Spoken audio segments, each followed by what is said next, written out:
tady máme, já to vyndám. Tady máme noviny. Se to sype teda fest. To sype až tak, že nevím, jestli z toho něco zbude. A ty noviny teda ležely mimo tu Ležely mimo tu sklenici prostě, no. Položený v tom kameni. Nebyly tam ty noviny proto, aby se to třeba nerozbilo? Tam se dávaly dobové noviny.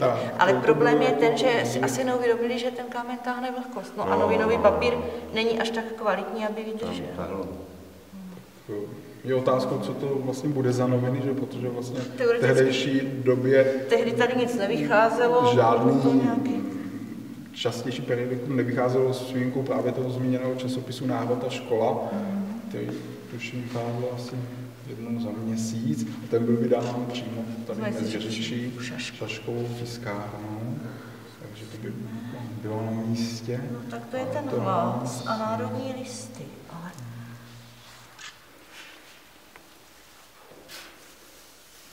Takže je to Hlas v pátek 22. dubna 1887.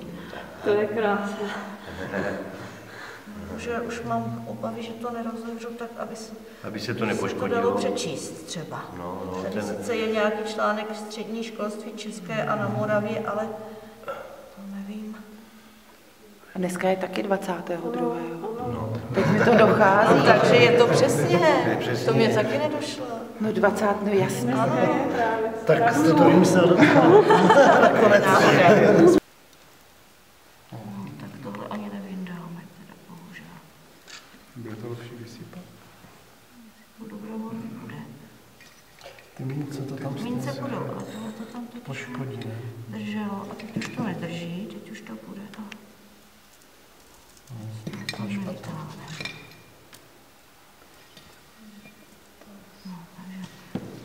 Mince máme v pořádku.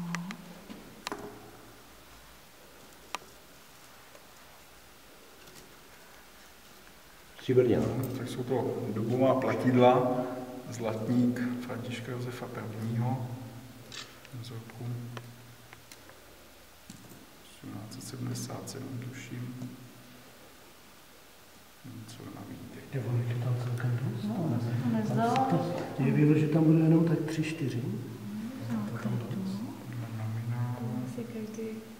Čtvrtzlatník Františka Josefa I. Taky ražený ve Vídni.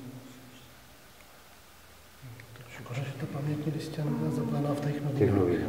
Jak byla pamětní listina novinách, to by se přežila. Oni to asi mysleli dobře, že to dají do hlavičky. Tohle to lehko.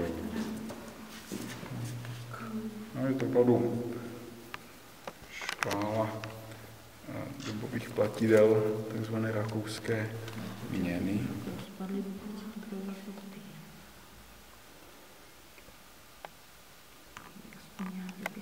Nejvyšší nominál je zlatník, čtvrtzlatník, 20 krejcar, 10 krejcar, 5 krejcar, to jsou nominály stříbrné, pak měděné, krejcar a půl krejcar. Všechno jsou to, říkám, dobová platidla, takzvané rakouské měny, která byla zavedena v roce 1857 v tehdejším rakouském císařství a platilo vlastně až do roku 1892 do zavedení korunové měny. Byly všechno běžné mince, kterými se platilo, s kterými se určitě stýkalo i obyvatelstvo.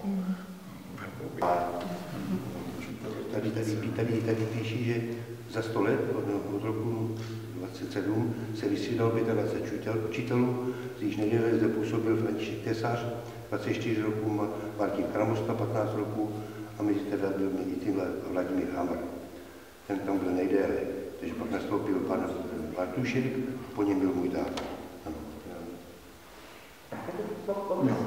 Tak vzhledem k tomu, že se nám nepodařilo rekonstruovat obsah té původní zakládací listiny, tak si myslím, že jedinou šanci máme zjistit z jiných dokladů složení tehdejší místní školní rady, teda představitelů vlastně obce, kteří se podíleli na založení a vybudování nové školy v Hrbově v těch 80. letech 19. století.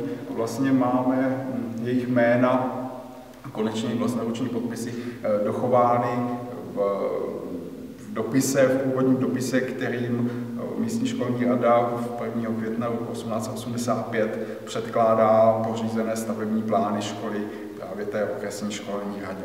A dočteme se, že vlastně tu místní školní radu zastupoval Jan Čermák, co byl předseda místní školní rady a starosta obce, Mejzlík František, první radní, Voda František, druhý radní, Jan Toman představený ve Svaržanově, František Čermák, školní rada a Tomáš Křeček, také člen místní školní rady. V té školní rady ještě, jak jsem říkal, byli zastoupeni představitelé církve, takže mezilidský kaplan a i vlastně vyučující tehdejší pan učitel Krec. Určitě vydáme takovou pamětní desku s tím, že ty kameny tam zasadíme do nějakého parčíku a bude to tam prostě v obci sloužit. Jako připomínka. Já myslím, že vysvědnutím těch dokladů byl splněn, splacen takový pomyslný dluh vůči historii Hrbova a vlastně utišili jsme takového badatelského červíka, který by tam hlodal, že jsme ještě něco nevíme, co bychom vědět mohli a vidíme, že jsme teda udělali všechno pro to, abychom se dozvěděli maximum, přestože těch nových poznatků